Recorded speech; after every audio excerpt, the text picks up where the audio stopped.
Salut tout le monde. Euh, pour cette vidéo, on va vous présenter ce qu'est l'honnêteté radicale et euh, je vais interviewer donc deux formateurs d'honnêteté radicale.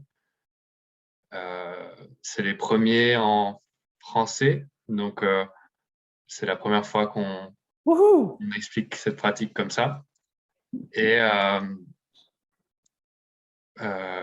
je me présente, je m'appelle Dustin, moi je suis pratiquant depuis 2-3 ans maintenant avec les ateliers en anglophone et j'organise les ateliers euh, en français et je fais intervenir du coup ces deux formateurs, donc Michael Allencold et Micha Kuchler. Euh, voilà, donc je vais vous demander d'abord de vous présenter. Euh, ouais. Mac, est-ce que tu veux commencer? Ouais, merci Dustin. Je m'appelle Mac, je suis américain, je suis formateur d'honnêteté radicale depuis 2017. J'habite au Costa Rica, je suis dans le Costa Rica maintenant et j'ai hâte d'aller en Europe pour faire le premier atelier en français d'honnêteté radicale à Paris. C'est quoi la date? Septembre 15? Du Non, 17, vendredi 17 au 19 septembre, un voilà. atelier d'un week-end. Voilà. OK. À toi, Mika. Mon nom est Micha, j'habite en Suisse, je suis de langue maternelle suisse-alémanique, mais j'ai grandi dans une ville bilingue, donc j'ai assez bien appris le français. Et je suis formateur en formation d'honnêteté radicale, donc encore en train de devenir formateur. Et oui, je me réjouis aussi beaucoup faire partie de l'équipe qui organise le premier week-end de l'honnêteté radicale français francophone cette année. Ok, merci pour vos présentations. Et j'ai une première question déjà. C'est quoi l'honnêteté radicale? Ouais. Quelqu'un veut la prendre? OK. L'honnêteté radicale, c'est de vous concentrer sur votre expérience du moment présent et de partager ça librement et sans filtre avec les autres. Et dit comme ça paraît assez simple, mais c'est vraiment difficile de le mettre en pratique normalement pour la plupart d'entre nous. Alors, on a plein d'exercices et plein de théories et plein de choses qu'on fait en groupe et en couple, avec des partenaires pour apprendre comment nous ancrer dans notre expérience du moment présent et partager ça avec les autres. Et ça permet de vivre pleinement avec plus d'énergie, avec plus de liberté. Et ça permet aussi une connexion avec les autres personnes dans ta vie d'une manière qui n'est pas permis quand tu fais semblant, quand tu n'exprimes pas ce qui est vrai pour toi dans le moment présent. Et voilà. Qu'est-ce que tu en penses, Micha? Je suis d'accord avec ce que tu as dit. Oui, pour moi, il y a sûrement aussi cette dimension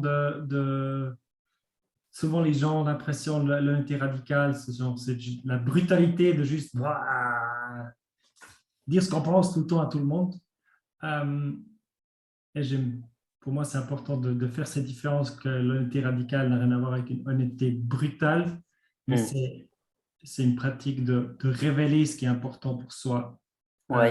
ce qui se passe en moi envers les autres personnes, avec le but d'avoir, dans la plupart des cas, un lien plus fort, de se rencontrer de manière authentique. Au lieu de créer une distance avec les autres personnes en essayant de garder une image, de créer une image de nous qui pourrait être acceptée par d'autres personnes. Voilà. Yeah. Ok, je vois. Je Et veux je veux rajouter une chose, s'il te plaît. Pour moi, je dis toujours que l'honnêteté radicale, c'est une sorte de méditation interpersonnelle. C'est-à-dire que pour moi, personnellement, j'ai trouvé l'honnêteté radicale après plusieurs années de la pratique de Zazen, la méditation bouddhiste Zen. Et pour moi, l'honnêteté radicale, c'était la deuxième étape. OK, maintenant, je comprends ce qui se passe dans moi. Je vois comment fonctionne le mental. Je vois, j'ai beaucoup de pratiques en remarquant ce que je note dans mon corps, dans le moment présent. Mais la prochaine étape était de partager tout cela avec tout le monde. Ça, c'était vraiment difficile. J'étais plutôt à l'aise avec le shadow, l'obscur. Aide-moi, Dustin. L'ombre. L'ombre, merci, avec l'ombre dans moi. Mais je voulais à tout prix cacher ça des autres, tu vois. J'étais à l'aise avec mon ombre, mais seulement si je le gardais pour moi-même. Et pour moi, cette méditation interpersonnelle me permet de partager cette ombre avec tout le monde et m'aider à m'accepter qui je suis, accepter mon propre ombre, accepter les ombres des autres aussi, parce que je me reconnais mieux dans les autres et ils se reconnaissent aussi mieux dans moi parce que je partage qui je suis complètement au lieu de cacher une partie importante de moi-même. Merci. Et est-ce que tu peux dire d'où ça vient ou d'où c'est né ce La mouvement? pratique, oui, ça vient de le docteur, le psychothérapeute Brad Blanton, un Américain qui a pratiqué la psychothérapie Gestalt pendant une trentaine d'années avant d'écrire le livre Radical Honesty en 1995, je crois. Et le livre est sorti et il était un succès mondial, traduit en 12 langues différentes, je crois. Et la pratique qu'il a créée vient de son expérience dans le Gestalt, dans la thérapie Gestalt en groupe et en session privée avec ses clients. Et il a reconnu à travers son parcours ou son carrière, his career, que la plupart de la stress qu'on crée pour nous-mêmes, c'est de mentir ou c'est de cacher la vérité. Ça prend beaucoup d'énergie, ça crée beaucoup de stress, ça crée tout un tas de problèmes, la distance entre ça crée une distance entre nous-mêmes et les autres personnes importantes dans nos vies. Et voilà, il a créé tout un programme de workshop, d'ateliers de week-end jusqu'à ateliers intensifs de 8 jours pour adresser ces problèmes qu'il a trouvés dans son expérience. Okay. Et prochaine question, c'est une question que je me pose souvent où il y a encore un peu de jeu, où je ne sais pas à quel endroit est-ce que je peux être complètement honnête et est-ce qu'il n'y a pas aussi de la compassion à avoir? Est-ce que je risque pas de blesser les gens? Est-ce que je peux tout dire? Est-ce que c'est une bonne idée de tout dire tout le temps? Ouais. Qu'est-ce que tu en penses, Mika? Non, je crois que ce n'est pas une bonne idée de toujours tout dire à tout moment. Si je me balade dans la rue et je suis en possession de drogue illégale, il y a un policier qui me demande si je possède de la drogue, je vais mentir et dire non. Ouais, pour moi, c'est très important que l'honnêteté radicale n'est pas est un choix d'être honnête. Souvent, la plupart du temps, parce que ça m'apporte cette liberté. Et c'est pas une nouvelle règle dans ma vie que je dois toujours Ouais. être honnête. Et je choisis activement dans chaque situation l'honnêteté la plupart du temps, parce que ça me semble être la possibilité de créer une connexion avec les autres personnes. Et bien sûr, il y a des moments où l'honnêteté peut mener à des conflits, peut mener à des situations difficiles. Juste hier soir, j'ai eu un conflit avec ma sœur. Et finalement, on s'est retrouvés à un autre endroit où on était avant. On était un peu tendu et pas très proche au début. Et à la fin, on était toujours encore un peu fâchés, mais on a vécu une chose une soirée intense et quand même aussi intime, qui n'était pas juste facile. Et l'idée, c'est pas juste d'avoir une vie facile et tout va bien, mais d'avoir une vie authentique avec des hauts, des bas, avec toutes les dimensions de sensations physiques et d'émotions, et de partager ça avec les gens autour de nous. Ouais. Et pour moi, il ne faut pas prendre les choses trop au sérieux, tu vois, même l'honnêteté radicale. Il ne s'agit pas du moralisme.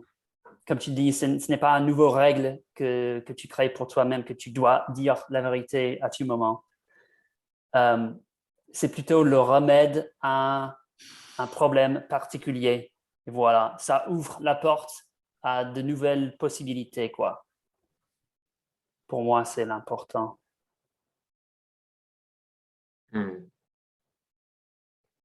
Ouais. Donc l'honnêteté, on choisit quand on la pratique. C'est pas une règle à se donner à soi-même, une règle de plus. Oui. Et du coup, dans quel but? J'ai entendu l'intimité ou le rapprochement, mais à quoi ça sert en fait? Pourquoi je voudrais pratiquer l'honnêteté radicale? Ouais, qu'est-ce que ça apporte? Ça libère. Lâcher cette illusion d'avoir le besoin de cacher des choses tout le temps, d'être une autre personne que ce qui me semble vrai, donne une grande liberté ouais, on se libère pas à pas des illusions dans la tête, comment on devrait être, et on se donne plus de possibilités de juste être dans le moment, et ça donne beaucoup d'énergie. Comme Mac a dit avant, ça bouffe tellement d'énergie de jouer ce théâtre, d'être une autre personne, d'être cette personne pourrait m'en penser que je devrais être, et cette énergie, elle peut être utilisée ensuite pour d'autres choses, pour vivre la vie qu'on a envie de vivre. Ouais, c'est exactement ça pour moi, personnellement, dans mon expérience personnelle. J'étais dans un point dans ma vie que je ne voulais plus interagir avec le monde parce que je n'aimais pas qui j'étais quand j'interagissais avec les autres.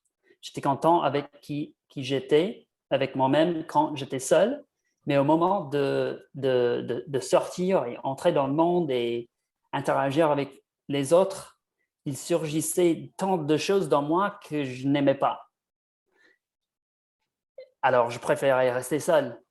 Et l'honnêteté radicale m'a aidé à montrer qui j'étais, à exprimer ce que je sentais, ce que je pensais, et être plus connecté avec les autres.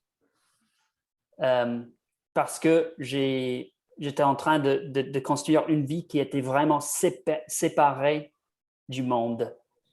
Et voilà. Comme Mika a dit, ça, pour moi, ça a créé beaucoup de liberté dans mon expérience, dans mon expression de qui j'étais. Et ça a créé aussi des connexions intimes avec les autres. avec les mêmes personnes avec qui j'ai mis une distance parce que je n'aimais pas être avec eux. Je parle de ma famille, par exemple, et de mes amis, des gens avec qui je travaillais. Voilà. Et je suis une personne complètement changée à cause de la pratique. Et voilà pourquoi je suis devenu formateur et que je veux faire ce travail dans le monde. Et je trouve que l'honnêteté radicale améliore ou a amélioré pour moi au moins de manière significative ma vie sexuelle.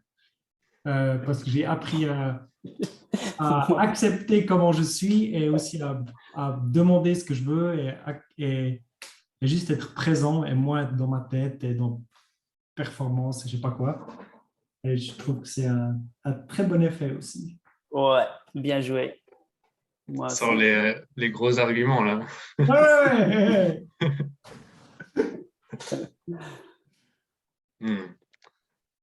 Ok, ouais, merci pour ça. Et j'ai une question, c'est la question avec laquelle j'étais venu au premier atelier que j'avais fait. C'était en fait, moi, ok, je veux bien être honnête, je suis plutôt honnête, je me considère plutôt honnête. Mais si les personnes dans ma famille sont pas honnêtes, si ma partenaire est pas honnête ou n'a pas cette même intention, est-ce que je vais dans un atelier pour rompre les liens ou comment ça se passe? C'est que si c'est ouais.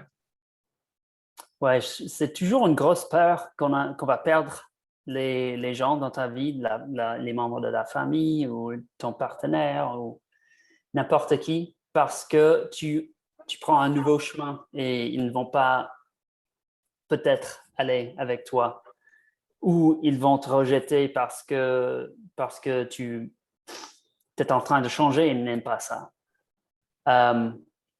Et c'est vrai que c'est une possibilité. Et on dit, on va voir si je peux traduire ça de l'anglais.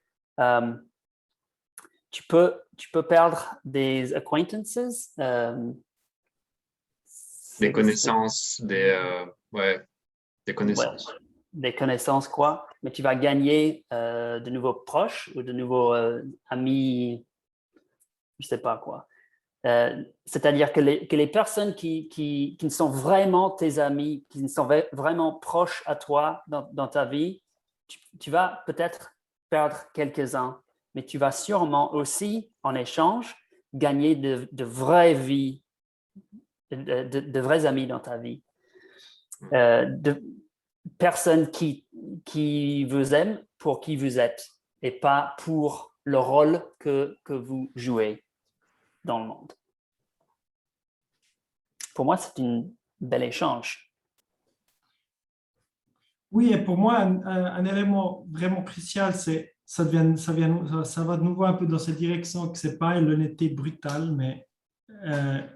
mais une pratique d'ouverture, de me rendre vulnérable envers les personnes qui me sont proches. Et souvent, ça a un effet assez impressionnant quand on commence à montrer sa vulnérabilité en premier, parce qu'on a pratiqué ça, et ensuite les autres personnes bougent aussi.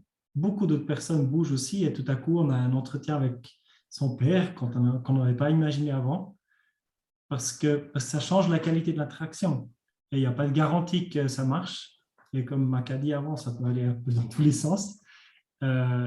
Mais en général, j'ai été surpris tellement souvent par le mouvement, par le changement que j'ai vu chez d'autres personnes aussi.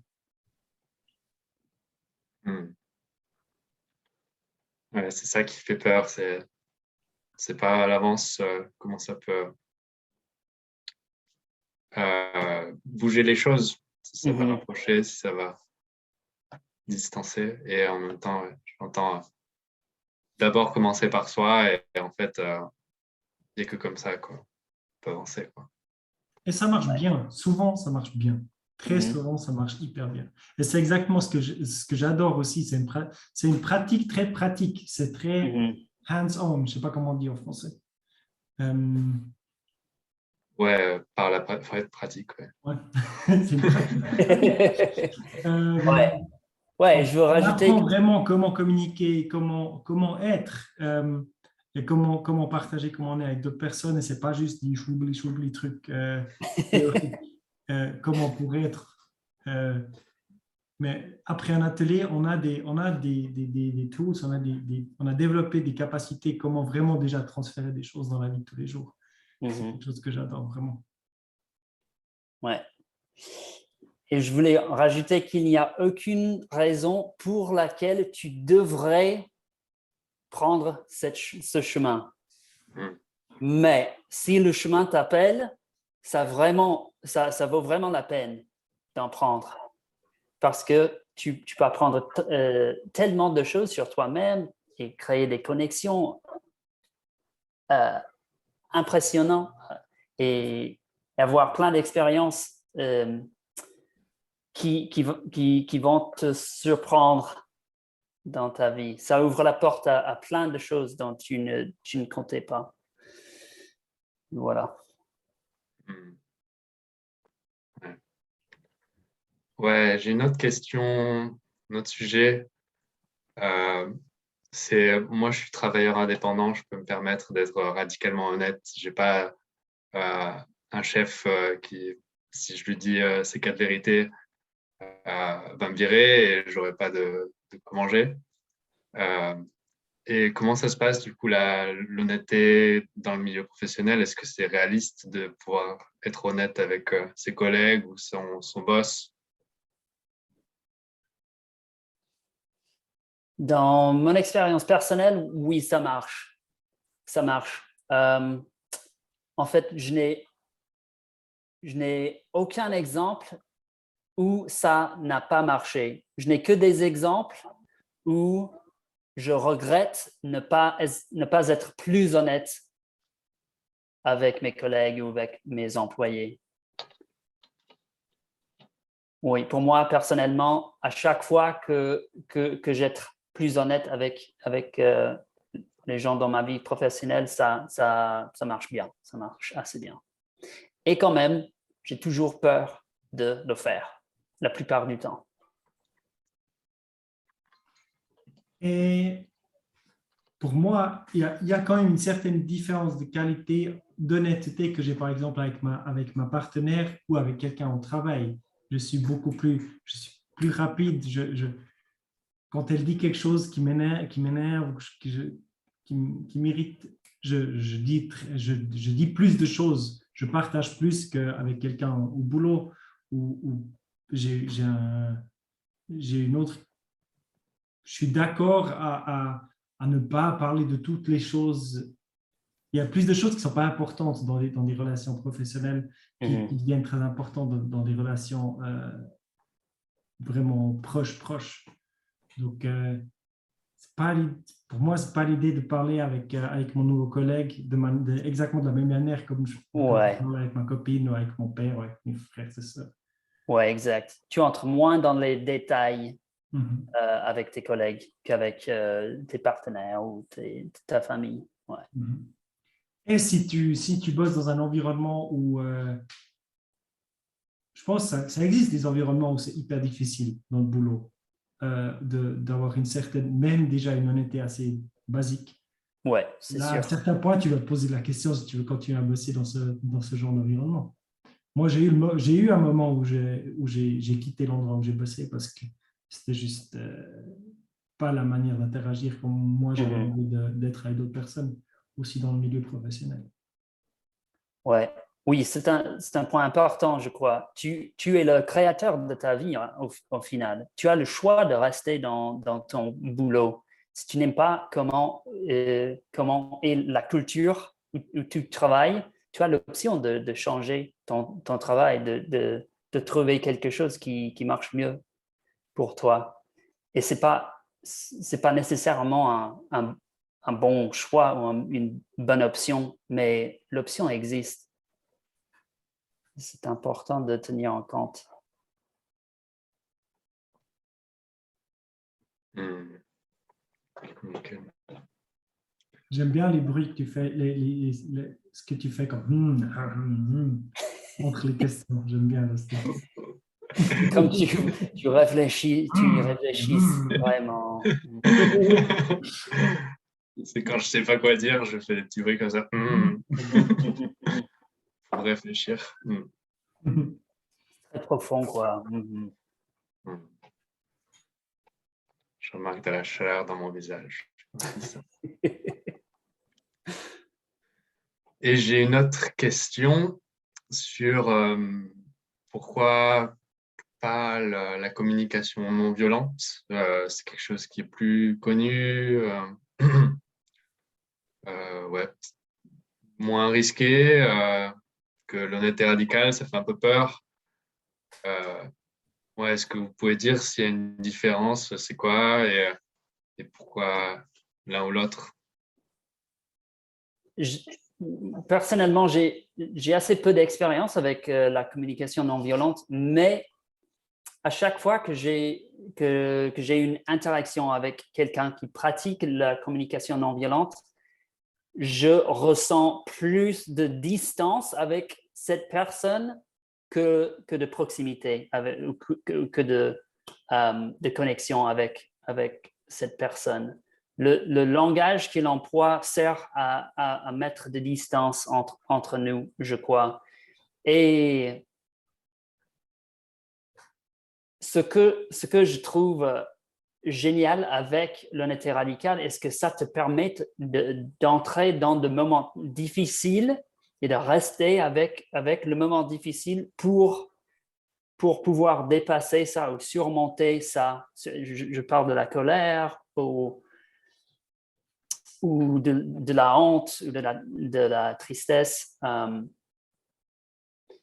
Ça te permet d'exprimer ça pour pouvoir surmonter ça. Et à l'autre côté de l'expression, normalement, l'idée, c'est que tu es plus connecté avec cette personne au lieu de mettre une distance entre toi et l'autre personne avec le langage que tu emploies. Et pour moi, c'est ça la différence. Je ne peux pas ajouter grand-chose que je ne me suis vraiment pas occupé de manière approfondie. J'ai jamais étudié de manière approfondie la communication non violente. Donc, je ne veux pas faire de comparaison, quoi que ce soit. Ouais. Ok. Ouais. Est-ce que vous pouvez nous expliquer ce qui se passe dans un atelier d'honnêteté radicale, un atelier de fin de semaine, par exemple?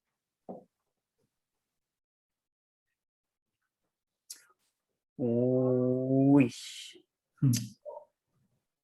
On reste dans un cercle, en groupe.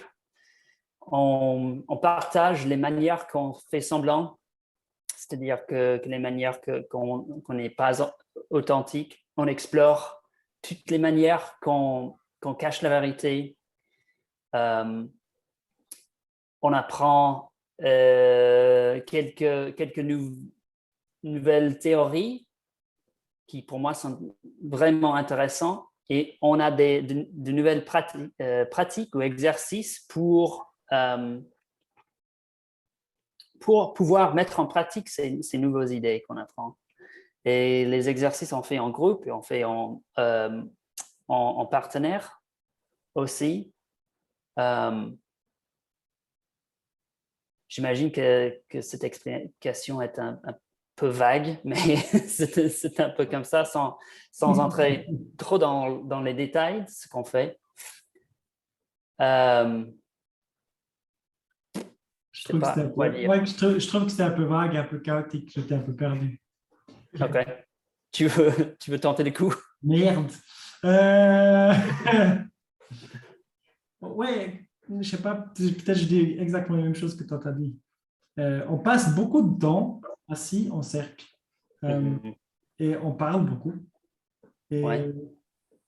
on s'entraîne à partager, d'abord à se rendre compte qu'est-ce qui se passe dans notre tête, dans notre corps, qu'est-ce qu'on voit autour de nous, de pratiquer ça et ensuite de pratiquer comment en parler et voir ce qui se passe quand d'autres personnes partagent ça avec nous et les émotions qui viennent et comment réagir à ça. Et il y a des formateurs qui sont ensuite là pour supporter les participants, soutenir les participants, pas supporter, soutenir les participants dans exactement Ça dépend dans du cas. chaque fois cette erreur.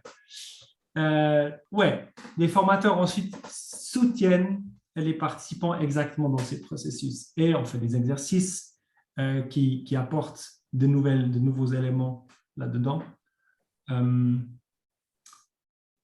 Qu'ensuite, de nouveau, on partage en cercle pour toujours avoir cet échange, ce qui se passe chez nous.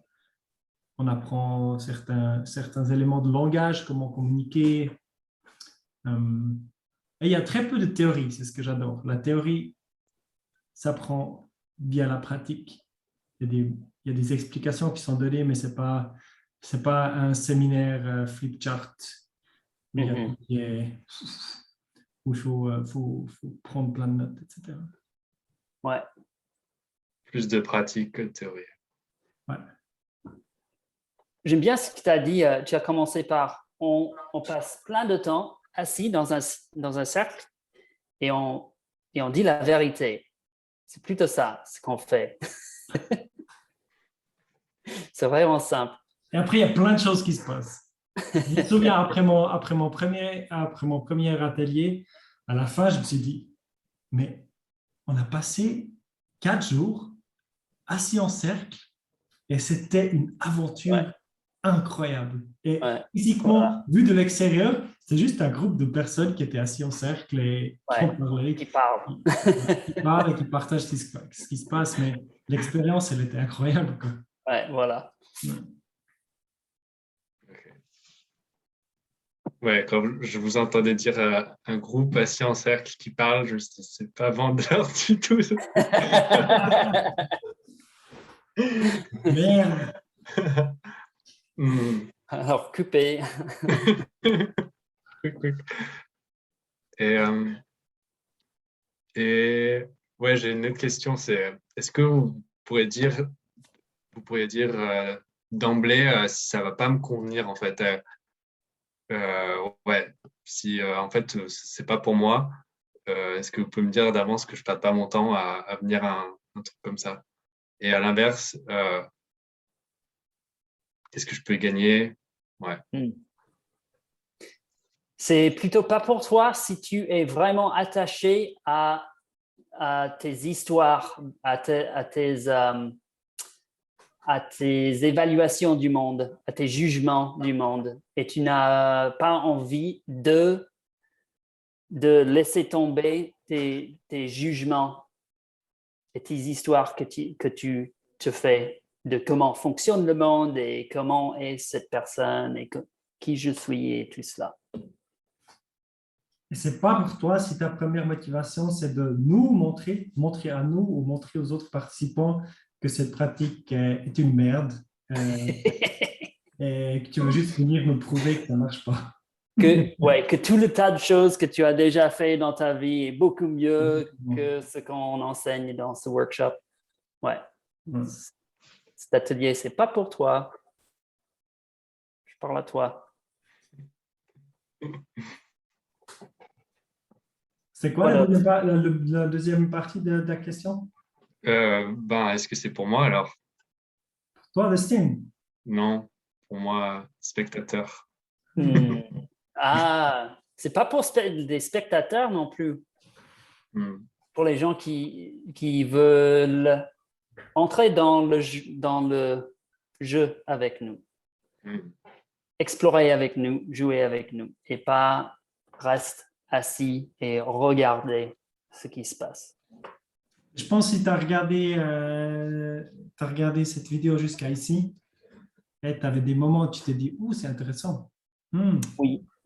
Ah, ouais, si tu as eu des sensations physiques qui étaient genre un peu, cool, c'est intéressant, ça pourrait, ouais. Je pense que c'est pour toi, parce que ça va être intéressant pour toi.